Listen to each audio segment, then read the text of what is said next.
Hello viewers, thank you for joining. Today we will take a look what is store procedure. It'll be a quite complicated topic because you should already understand simple SQL queries, and today we're gonna automate our SQL queries and to combine all queries or some queries into a specific store procedure. So this topic very important for everyone who gonna work with Mysql, and it can be little bit complicated because, as I said before, you should understand uh, how to execute queries and create some queries variables, and I advise you to check my previous video. Alright, let's from the beginning let's understand what is store procedure. Store procedure is prepared SQL code that you can save. So the code can be reused over and over again. So if you have an SQL query that you write over and over again, save it as a store procedure. It's really cool MySQL feature, and you can automate many routines tasks with this store procedure. Alright, let's create a simple store procedure, but before let me open MySQL workbench, refresh, and you will see now we don't have any store procedure and function.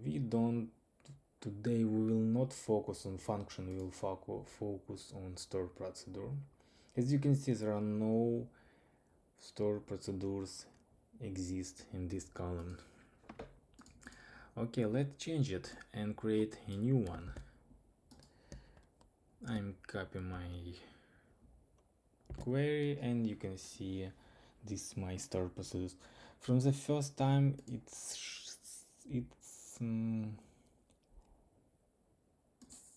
shows really complicated, and there are many confusion happens here, but don't afraid, it's really simple command. You can see we have delimiter.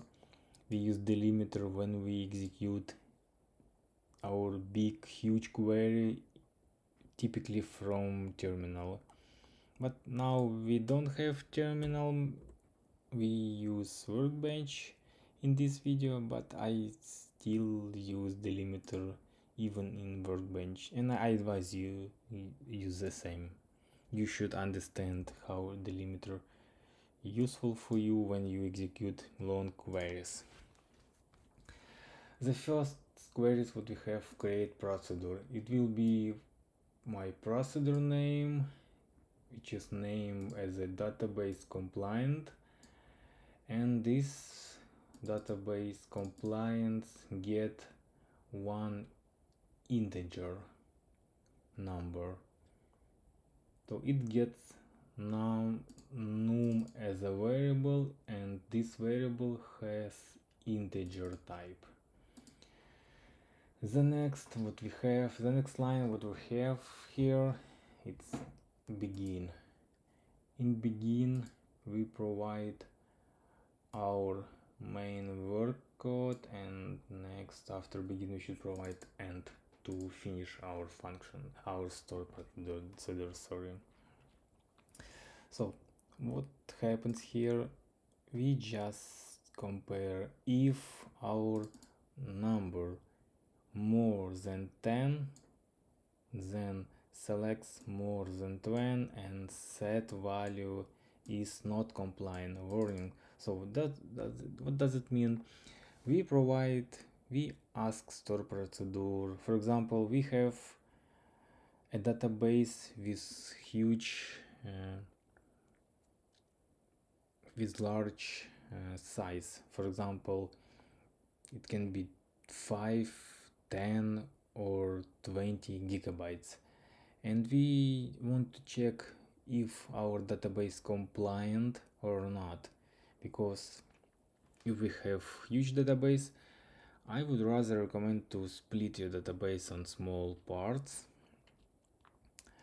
And this function will just check our database compliance. It's pretty easy store procedure. You can create more complicated store procedure if you wish. So we set value and provide simple string. It's not compliant, warning.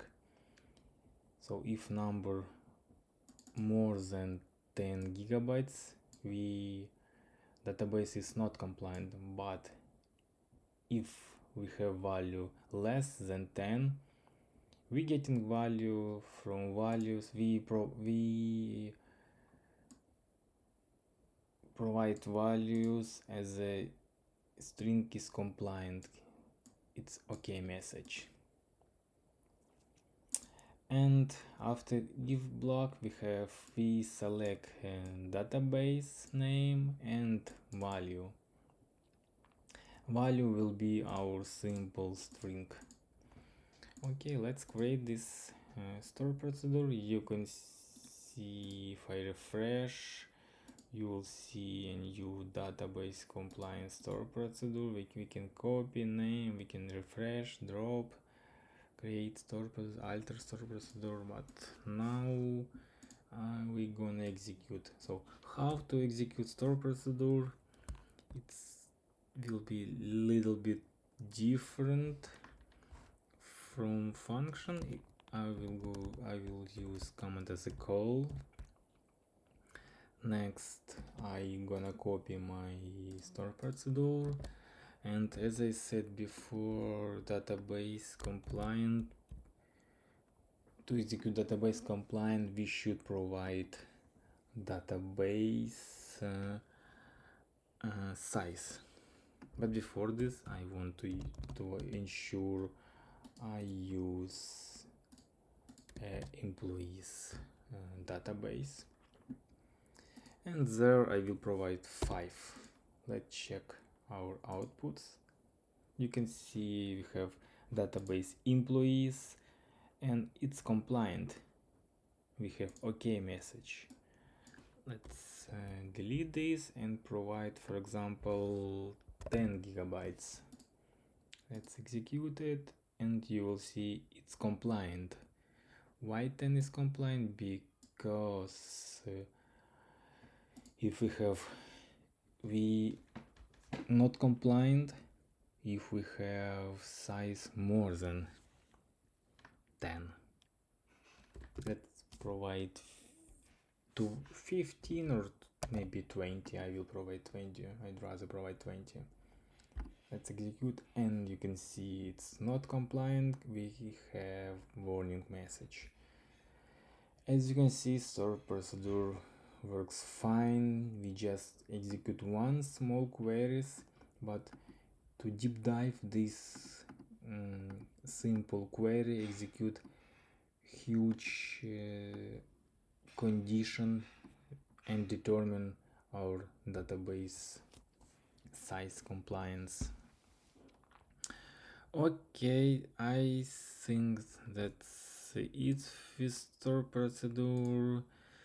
I will advise you create your own procedure. It can be challenging to you, but you will understand Mysql queries